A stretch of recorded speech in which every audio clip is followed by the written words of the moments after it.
Hey there, Joanna. I'm sending this as a video response to you for two reasons. The first is I had a question I wanted to ask, and I was gonna ask it as a response to your non-musical rant video, but you took that one down, and then I figured I'd wait till you made some new videos and I'd just respond to one of those. And what I'm going to talk about might make me seem like a bit of a rabble-rouser, and I apologize for that, but any of my subscribers that have seen my first video know that this is something that's kind of important to me. I care about it a lot. And what I wanted to ask is really relating as to how you wound up with Sony asking you, to sign a contract to perform and work in Taiwan. Because, Sony is a big international company.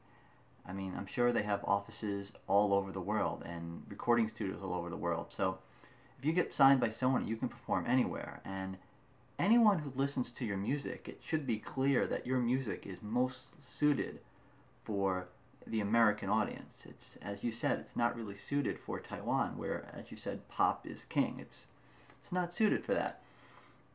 So that gets me thinking, why did Sony decide that you should perform in Taiwan? And I'm very cynical about this, and I can't help but think that if your name was Joanna Smith, you would have had a contract in America a long time ago, if you get what I'm saying.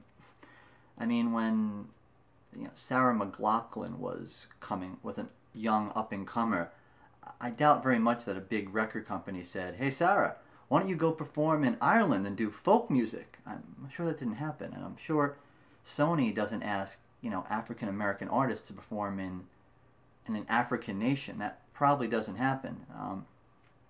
So I think you see what I'm getting at here, and I'm wondering if you feel that was part of the reason why. I mean, maybe there's nothing to this. Maybe it's very innocent. Maybe it was best for your family situation for you to go, work in Taiwan. That's not the impression I get from that rant. So just for my peace of mind, I've been curious about this since I've seen that video, so I was curious. I mean, you don't have to answer that if you don't want to, but I was curious about that. The other reason I'm responding to this video in particular is that this is the second time you did the Children's War song, and the first time I saw that, I was struck by the lyrics, because they really reminded me of a poem I wrote about 20 years ago when I was 17, and the reason why your song reminds me of my poem is that my poem also has to do with children and violence, and so it got me thinking. In the course of my videos, I've revealed lots of different sides of myself to my small and hopefully growing band of viewers, but I haven't really, revealed my love of poetry. So I figured this might be the best place to do it, and I'm thinking the best way to do that. Of course, just talking about this gives me an excuse to stick my poem in the description section.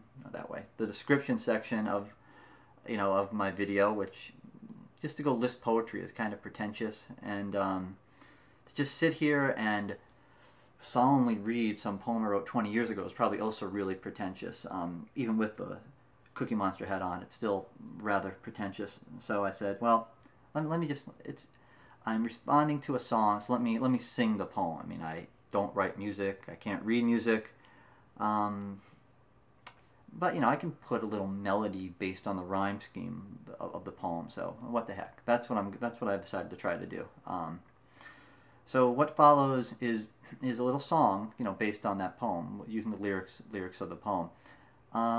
If any of my viewers, especially those who might have a request coming, if you have a request coming and you want to request poetry after seeing this, if you actually like this and want to see some poetry, all I can say is that I'm not going to write any new poems.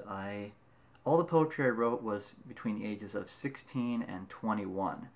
And that was a time in my life when I was, young and tormented. When I turned 21, I met and started dating the woman I would eventually marry. So from that point on, I've been pretty content with my life. And contentment is not good for writing poems. It's not. I mean, you could say, oh, well, can't you write some nice, sappy love poems to your girlfriend who became your wife? And okay, yeah, I did that. And I guess she liked those poems, but those poems bit. Okay, they're crappy, sappy poems. And yeah, when you're young and in love, oh, that's so nice. But no, love poems, when the person writing the poem is happy about love, generally all suck. You got to be tormented to write a halfway decent poem. I'm sorry. Sorry for all you artists out there. If you want to write good stuff, you're going to have to suffer. That's just the way it goes. And I don't know what I wrote was good or not, but I was suffering at the time, so I had that going for me. So in any case, this song/poem is called The American Dream. So here goes. I had a dream last night about a land of purple grasses. I had a dream about a place where skies are pink. Olive sunsets in the east and clouds which look like looking glasses. Black snow in the summer, opaque water to drink. People stayed inside round houses which were built with hollow rocks. People prayed in a green church and stole their daily bread. Children played a game of tag which stretched over several blocks. Their faces stood out, for they were white, blue, and red. The children played blissfully until the first black star appeared. Then the children raced back to the homes from which they came. The people with the large black nets were the ones the children feared. These people were the hunters and the children were the game. Bags of screaming little children filled a dump truck to the top. Other people watched it and ignored the children's cries.